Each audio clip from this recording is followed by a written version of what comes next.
Afan, pertanyaan tidak sesuai kajian. Soal im itu apa ya? Soal ini lagi tenar. Pengobatan akhir zaman disebut PAZ. Pengobatannya salah satunya adalah menghentakkan kaki atau tumit. Dalilnya dari Al-Quran. Bolehkah itikad keyakinan pada Al-Quran untuk pengobatan ini? Saya pernah diterapi dengan PAZ ini oleh suhunya langsung. Tapi tidak ada ayat Al-Quran yang disampaikan.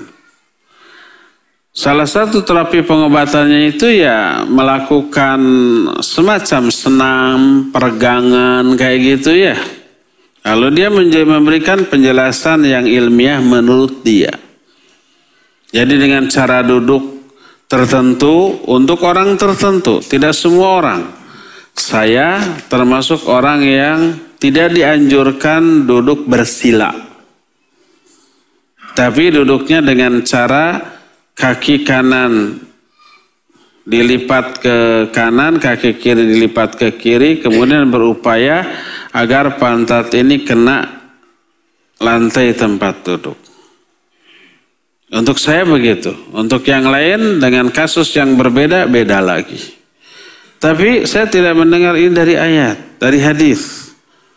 Mungkin tahu kalau umpah dari ayat, dari hadis takut dibantah. Ada dengan cara menghentakkan kaki dan tumit, ya mungkin untuk kasus yang lain yang saya tidak tahu ya. Dan ada penjelasan ilmiahnya kenapa harus dihentakkan kaki atau dihentakkan tumit. Tapi kalau itu dari Al-Quran nggak benar. Tidak benar, karena kalau Al-Quran pengamalannya seperti itu untuk pengobatan, niscaya yang lebih dahulu melakukannya siapa?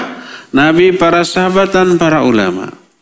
Termasuk Imam Ibnu Qayyim rahimahullah sebagai bapak pengobatan Islam dalam At-Tibbun Nabawi, bagian dari kitab Zadul Ma'ad fi Hadi Khairul Ibad, tidak ada mengambil terapi pengobatan yang didalili oleh Al-Quran dan hadis dengan cara melakukan gerakan tertentu lalu diambil dari ayat. Enggak.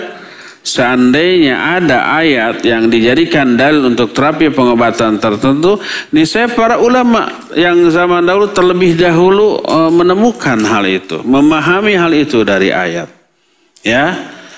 Jadi jangan diyakini ini pengamalan dari ayat. Adapun kalau itu penjelasannya ilmiah sesuai dengan teori kedokteran modern yang diakui, boleh-boleh saja. Tapi jangan sampai ini pengobatan syar'i, ini ayatnya. Nggak benar. Sekarang orang mengklaim ya segala-gala macam syar'i sampai kebablasan. Apa kebablasannya? Ada rokok yang mereka sebut dengan rokok syar'i. Ini herbal katanya. Loh memang kalau rokok bukan herbal gitu. Mana herbal itu kan alaminya. Kan tembakau apakah dibikin dari bahan kimia atau ditanam? Ganja juga herbal loh. Apakah ganja obat kimia atau bukan? Bukan, itu tumbuhan.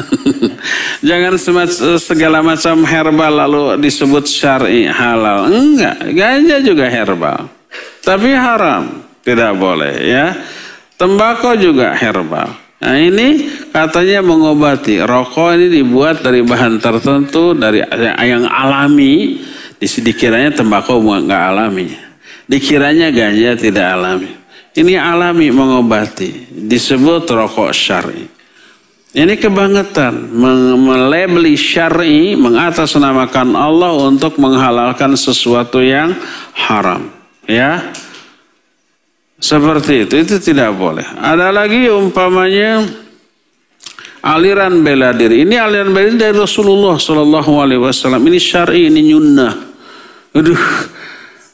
Udah latihan, jangan diklaim jurus syar'i. Ada jurus Abu Bakar As-Siddiq, ada jurus Umar bin Khattab, la ilaha illallah ya. Ya sudah, kalau latihan selama latihan itu caranya tidak mengandung unsur syirik, unsur kebidahan, murni olahraga, Udah boleh saja, tapi jangan diklaim ini aliran bela diri syar'i. Enggak, jangan. Ya, latihannya boleh, tetapi melabelinya dengan syar'i itu yang tidak boleh. Ya.